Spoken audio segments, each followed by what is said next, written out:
Por terra, entende-se todo o material da crosta terrestre proveniente da decomposição de rochas, constituído por elementos minerais e orgânicos.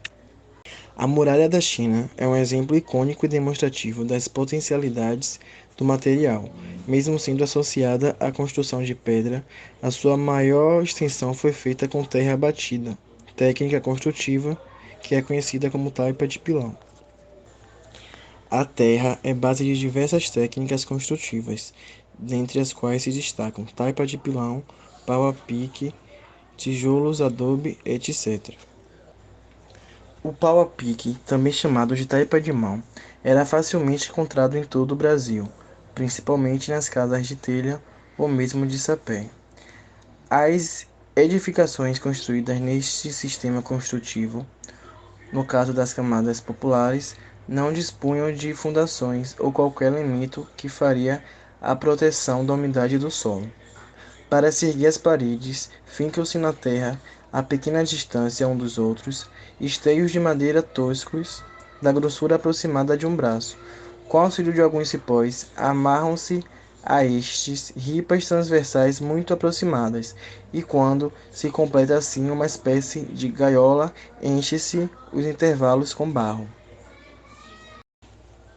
As paredes de taipa de pilão são realizadas pela compactação uniforme da terra com sua umidade natural, auxiliadas por pilão, em formas tradicionalmente de madeiras conhecidas como taipa. Esse processo transforma o barro compactado, que é depositado em camadas de 20 centímetros de espessura, que após o apiloamento ficou com 10 a 15 centímetros, em paredes estruturais monolíticas que possuem espessura total entre 40 e 80 centímetros. Essa técnica se adequa facilmente ao contexto de construções populares, já que demanda como principais equipamentos a taipa e o pilão, ambos de fácil aquisição ou fabricação. O adobe é uma das mais antigas técnicas construtivas em terra crua, utilizada em paredes, arcos e abóbadas na arquitetura ao longo dos séculos.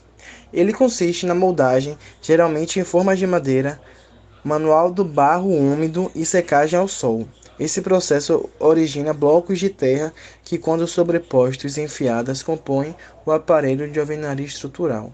O adobe pode ser caracterizado como um dos mais simples métodos construtivos, já que não exige muito mais do que os moldes, a terra local e a água. Além disso, a forma do componente permite a diversificação da volumetria arquitetônica, o que atribui maior versatilidade a essa técnica do que as demais apresentadas anteriormente.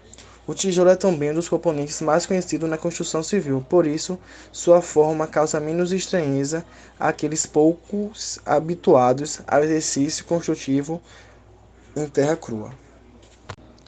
O superadobe é uma técnica construtiva à base de sacos preenchidos com terra e sobrepostos uns sobre os outros, com auxílio de arame farpado entre eles, garantindo uma superfície de travamento que impede o desmoronamento das camadas. Essa técnica é ao mesmo tempo suporte, vedação e cobertura, pois o sistema, em sua forma mais conhecida, possui volumetria de cúpula abobadada ou dom. A evolução tecnológica, pautada por políticas higienistas, disseminação das técnicas e materiais industrializados, pode ser algumas das razões para a baixa utilização da terra como material construtivo. Nos centros urbanos, a grande oferta e facilidade de compra desses materiais industrializados agravam ainda mais essa situação. As arquiteturas de terra crua necessitam de proteções eficazes contra as ações dos elementos naturais. Os suportes apresentados anteriormente se desgastarão rapidamente se expostos à ação da água sem a devida proteção. Além do desgaste do edifício em si, poderão ocorrer inúmeras situações em que a qualidade de vida do morador fique afetada. O reboco em más condições ou a falta dele poderá abrigar em trincas e nichos insetos nocivos aos ocupantes da edificação.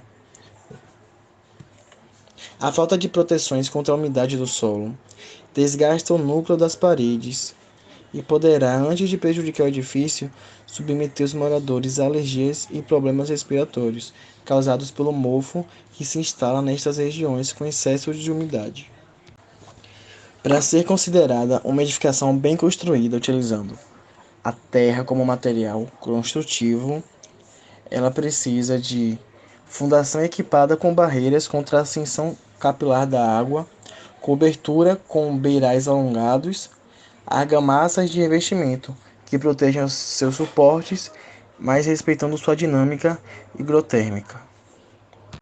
Em termos de poluição e degradação do ambiente, a terra crua pode oferecer um cenário totalmente positivo, uma vez que não contribui para a deflorestação, não consome energias não renováveis, não necessita de transportes, não contribui para a degradação da paisagem, não contribui para a redução dos recursos inertes, utiliza pouca água, não produz lixo e tem a vantagem de ser quase inteiramente reciclável.